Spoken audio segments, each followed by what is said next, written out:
life and generation here in country, out of everywhere. But if you want to write my story because of what happened there, you will never believe I can become an author today. I'm not talking about pamphlet, books. There's some of the book over 200 pages affecting life on different issues of life.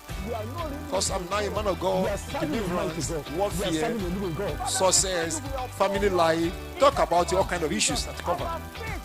The same boy or the same fellow that I have to repeat my head.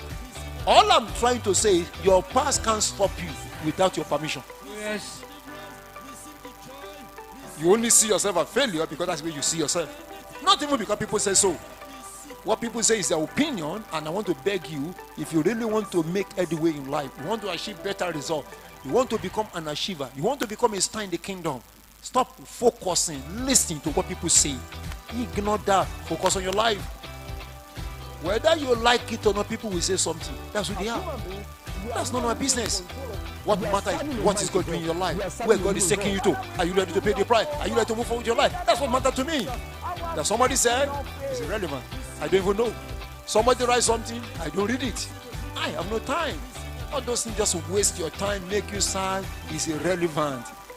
As a matter of fact, it is the tree that is bearing the fruit, ripe one, that people will throw stone at. Why? Because they want to block. So the more people say things about you, just keep on moving. Nobody talk about non-achievers. They only talk about achievers. One thing you should always do for yourself, keep achieving, keep achieving, keep achieving. Make sure they don't meet you where they left you. Make sure they don't meet you where they thought you are. When next they will hear about you, you'll move forward again. Am I talking to anybody here? So challenges of life are normal. And in case you do not know, the same me, there was a time there was no one to sponsor my education. There was a time I was rejected by the whole family because I gave my life to Christ. And to them, that's a problem. And I'm not blaming my family either also. I can't blame them. To the best of their understanding then, it was like, something is not just wrong with this guy. Why will he not forsake our religion and now start this mad thing that he's doing? So I can't blame them. That's the way they see it then. But that also will not stop me. Out of the family, praise God. Out of the house, that's okay. No one will spend your education. That's okay also. It happened. All those things happen to me. But here I am today by the grace of God. If I don't tell you the whole story, you will not know. All I'm trying to say is this. There's no one who is an achiever today whose path is 100% straight. The one good thing about all of them is they are focused. Look up. You will never accomplish anything if you are not focused in life. I tell you again, you will never accomplish anything if you are not focused in life. Oh, but man of God, I thought we have come to pray. Yes, I want you to pray with wisdom. I want you to pray with understanding. I want to have some things at the back of your mind that will strengthen your prayer, so that you don't pray and now get weak again. You don't pray and you are still sad. You are still discouraged. There are some things you have to deal with now. Get over there. Prayer will strengthen your faith, your belief, your focus. But you need understanding. Be focused. Focus on your goal. Focus on your destiny. There are places you will never see me till Jesus come. There are things you will never see me read till Jesus come. There are things you will never see me go through till Jesus come. Not because of any other thing. There's just no time. I'm more focused than to give attention to this irrelevancy.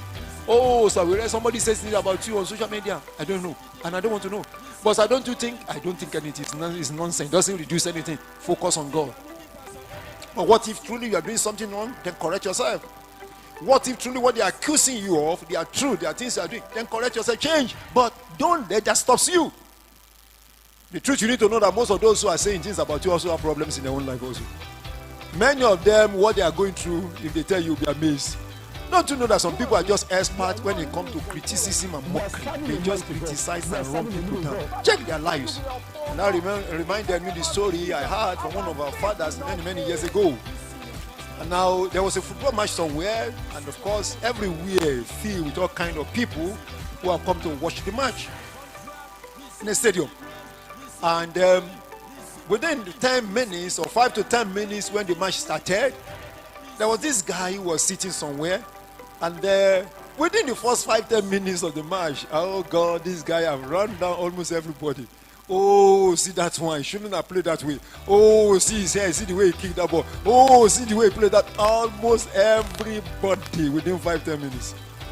So somebody was sitting next to him and wanted to say, okay, the way you are talking, I mean, they just started the match. It's natural, like to take time before you say, almost everybody on the field, you have already kicked me. You've spoken about them, you've spoken something against them, all kind of things. You must be a footballer, you must be a professional. I say, no. How come now you are criticizing everybody? Say, don't worry, Jerry. Say, but why can't you? How much you know football so much? I say, well, I just know. Can you play? I say, no, I can't play. I say, why? He said, can't you see my leg? I'm lame. I have no leg. He said, no wonder. You can't be a footballer and within 5 minutes you have run down everybody. Take note of this. People are going nowhere. I don't like others to go. Focus on what matters to your life. Ignore irrelevancies. Stop giving attention to them. Stop thinking about them. It's nothing. Somebody says, see his head. What's the big deal? Don't you have head yet, really? See his head is so small. What's the big deal about it? He has big. Thank God for him to have big head. Just move on. They don't bless people, judge people, condemn people, approve people by the size of their head. It is the content that determines who values you. Am I talking to anybody here? I'm just trying to help somebody here as you trust God to pray again. Free your mind from irrelevancies. Sometimes you worry unnecessarily over nonsense. It's irrelevant. Shiva don't worry themselves over things like that. Focus on your life. Focus on your destiny. Focus on where you're going. Focus on that dream you have. Focus on what matters that will add value to your life. Somebody abuses somebody, what's your problem? Leave that one. Just do something wonderful with your life.